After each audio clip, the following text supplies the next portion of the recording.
Once a week in this corner, we highlight major issues in one particular country through the words of journalists or pundits there. Today, we turn to neighboring China, where preparations for the Beijing Winter Olympics are underway amid efforts to contain the pandemic. I have Fabian Kretschmer live on the line. Fabian, welcome. Hello from Beijing. Right, let's start with the COVID-19 situation over in China then. Yeah, so right now the COVID strategy basically is put to its biggest test here. You could say that Omicron is a game changer that could change many things here for China. Until very recently, the country was successful with imposing strict lockdowns whenever there were infection clusters and also mass testing and closed borders. But with every new variant that was introduced, for example, Delta also increased already the frequency of lockdowns and also the number of cases. And now with Omicron, that danger is, of course, even higher. We right now have several cities under lockdown, at least 3. And just yesterday, there were also cases in Shanghai, in Dalian, so in many big cities. So I would say right now it's really a critical situation for the situation here in China. Right. Fabian, I understand the latest outbreak has spread from Tianjin to Anyang, and I understand that the outbreak in Tianjin is a cause of much concern for authorities there. Do you care to elaborate? Yeah, there are several reasons for that. And one is that in Tianjin, it was the first time that Omicron cases have been detected outside the quarantine bubble. Before that, there were only some Omicron cases from imported travelers, but they were kept basically in the quarantine rooms. And now Tianjin, there were local infections. So Omicron is very sensitive because it's very infectious. And so far, in China, you use the traditional vaccines, not the mRNA vaccines. And according to first temporary data, they're not really effective against Omicron. And the second issue is that Tianjin is very close to Beijing, the political capital and the capital of China. That's always very sensitive. And the government here places a lot of effort to keep the capital virus-free also ahead of the Olympics. And later on, there will be the 20th Party Congress, the big political meeting where the state leader Xi Jinping will declare his third term in office, most likely. And so Beijing should be virus-free by all efforts here.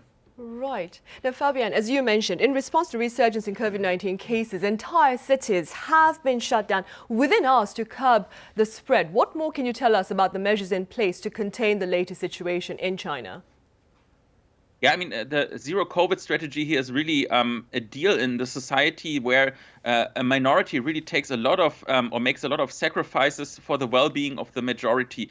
You can see that, for example, in Anyang or in Tianjin or also in Xi'an, there are really only, maybe a couple of hundred cases, and millions of people have to lock down. And lockdown doesn't mean the same as it would mean, for example, in Europe or some other parts in the world, but really people cannot leave their house, cannot leave their residential compounds, and really, the only thing that they can do is when they go outside is to get tested.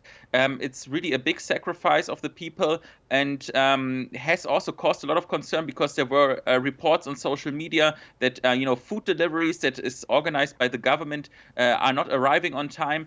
There were also several cases of people who had heart attacks were not admitted to hospitals on time because they couldn't provide a COVID test, or even a pregnant woman who was refused from the hospital and then had a miscarriage. So those rising costs become even more revealing now.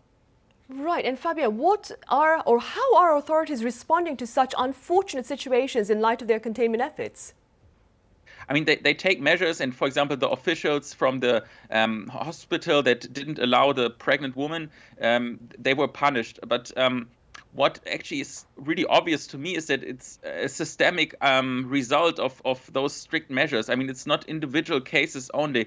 And as long as the system doesn't change, it's hard also to avoid those deaths also. There are many social media users who criticize it and who ask, really, is it necessary to still keep that really, really rigid and radical measures? But on the other hand, from my understanding, many Chinese also support the zero COVID strategy because they think, okay, we have some negative side effects, we have some collateral damage, but overall, I mean, our numbers look very good. We have really almost no deaths from COVID and only very few infected persons. Right, compared to quite a few places across the globe, of course. Moving forward, Fabian, against the backdrop of a resurgence in COVID-19 cases and diplomatic boycotts of its Winter Games, how is Beijing seeking, that is, to ensure a safe and successful event? Yeah, I mean, the Beijing Games, I mean, they are really very perfect, I would say. I mean, there's a sealed off COVID bubble, and I don't think there will be a lot of cases spilling over to the general public because really the measures are very, very strict. However, the political dimension is much more complicated for Beijing to handle. You can really see the widening gap between the West and also China, because within China, it's just a success story. The Olympic Games will be basically the success of a rising world power, while in the West there's always talk about the diplomatic boycott, about the human rights violations, and you could imagine that you could expect that China will deal with those accusations, but the opposite is true. I mean, basically here within China, the government is ignoring the criticism and really just tries to control the narrative and just ignore everything that is accused against them. I see. All right, Fabian, thank you very much for the latest update from China, which is preparing for the Winter Olympics come in about 3 weeks' time. Thank you.